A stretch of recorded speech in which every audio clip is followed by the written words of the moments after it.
I am Ansari Nazmi Muhammad Sharif from Geography Department, JT Arts, Science and Commerce College for Women, Maliban. Today my presentation topic is watershed management for 50 YBA student. The paper name is Agricultural Geography. Watershed management. What is watershed? Watershed is a geohydrological unit or piece of land that drain at common point. It is defined as the any special area for which rain or irrigation water collected and drained through a common point. Watershed एक ऐसा geographical इलाका है जो जहाँ एक ऐसा इलाका है जहाँ बारिश का पानी और इरिगेशन पानी पाशी का पानी जमा हो जाता है और उस पानी को हम इस्तेमाल करते हैं एक मखसूस तरीके से, उसे हम वाटरशेड में कहते हैं.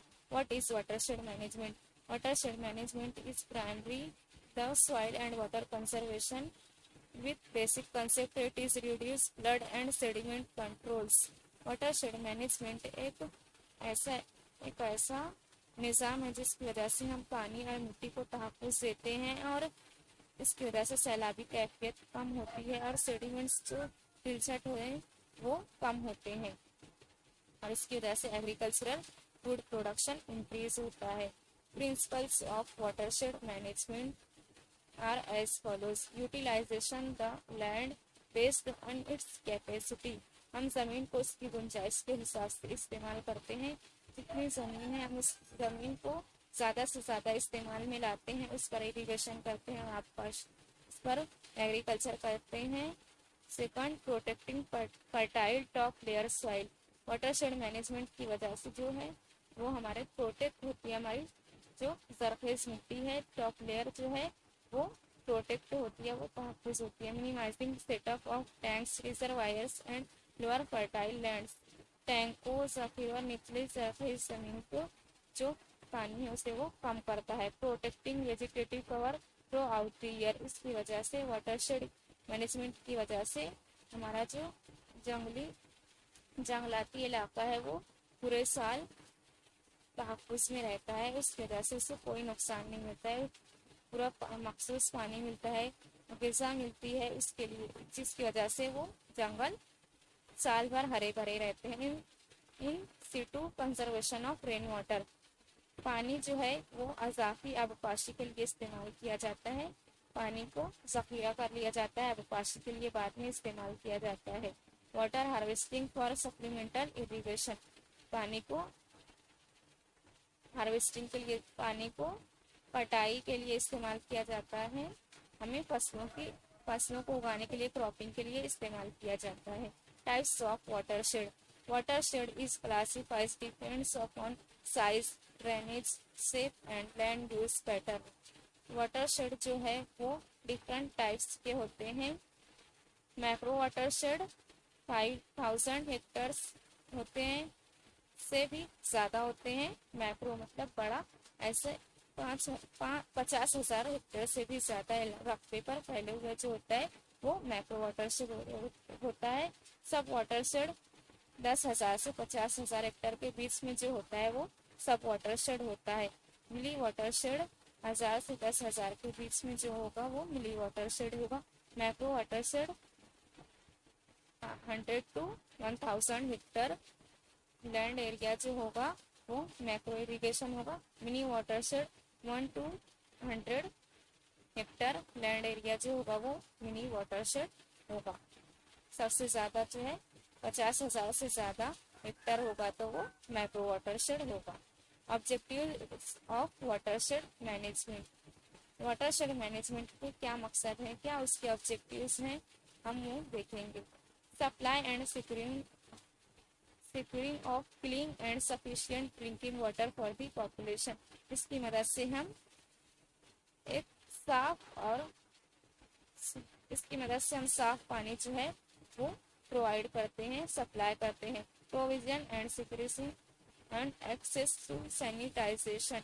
इसकी मदद से सैनिटाइजेशन होता है, मतलब कि पानी जो है फिल्टर होकर मिलता है हमको और साफ पानी हमें पीने के लिए मिलता है, खेती बाड़ी के लिए मिलता है. इसकी वजह से हमारा प्रोडक्शन भी इंक्रीज होता है और हमें हमारी जो फिजिकल हेल्थ भी है वो मेंटेन होती है. Improvements and restoration of soil quality and thus rising productivity rates.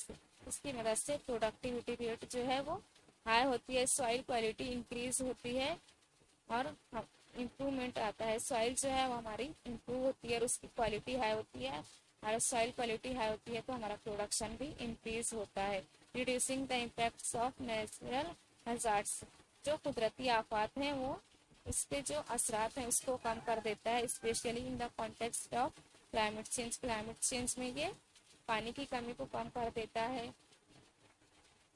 Global warming इसकी वजह से डिक्रीज होता है। अगर हम ज़्यादा पानी होगा और दरख्त ज़्यादा लगेंगे तो उसकी वजह से ग्लोबल वार्मिंग कम होगी और क्लाइमेट चेंज भी कम होगा।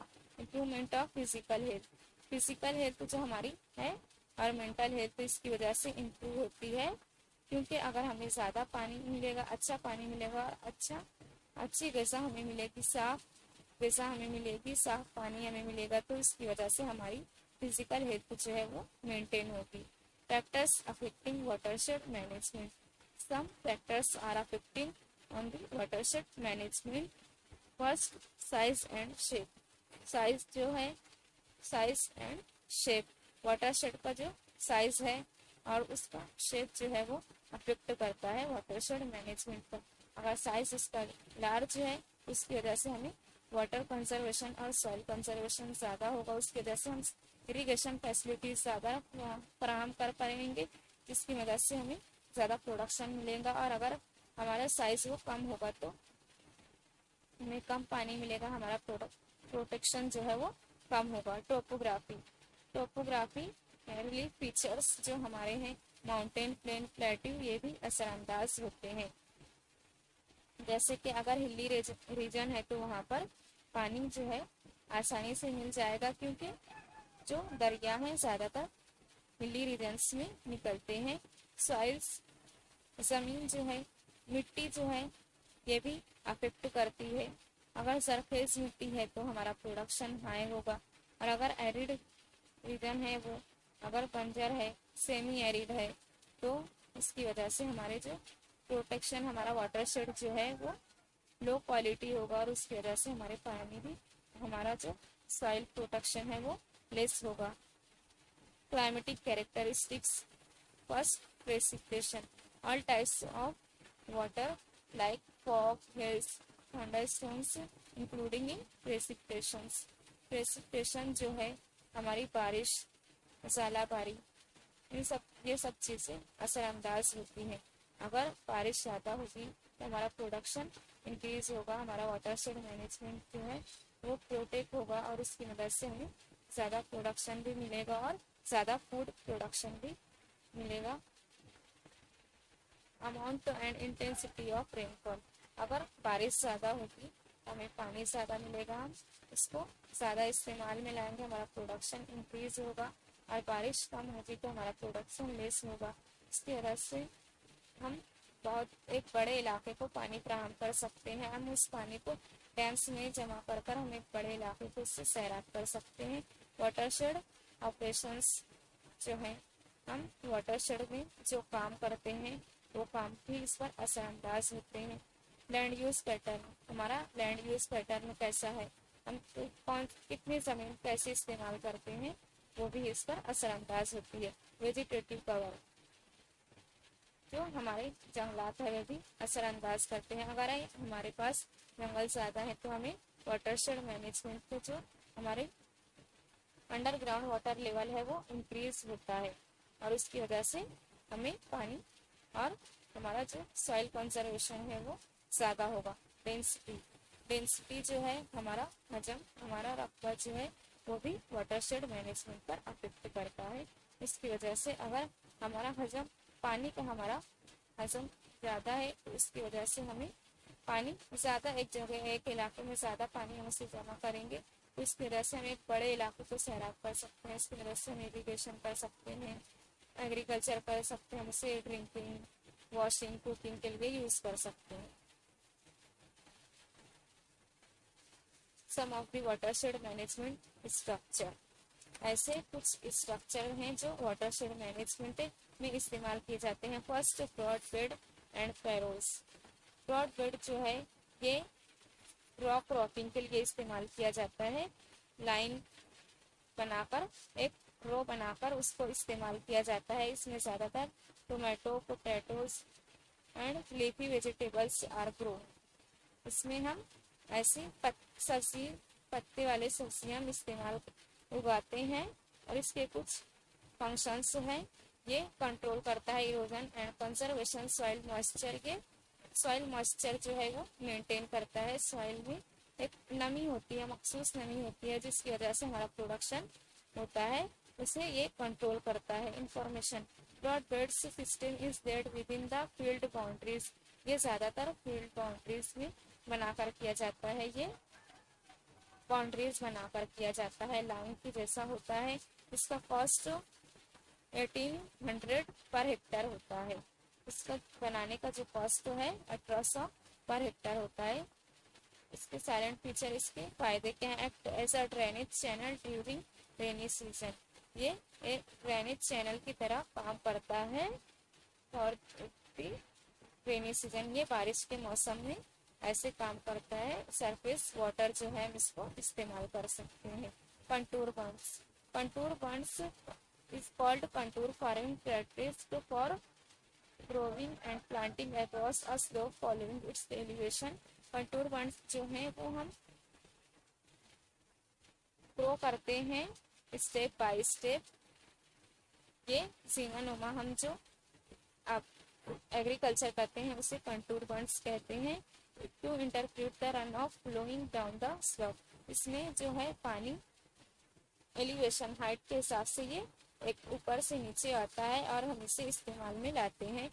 ये एक्चुअल स्लोप जो होती है हम उस स्लोप को कट करके हम इसको इस्तेमाल में लाते हैं। It helps to control run off velocity. The embankment may be closed and open surplus arrangements.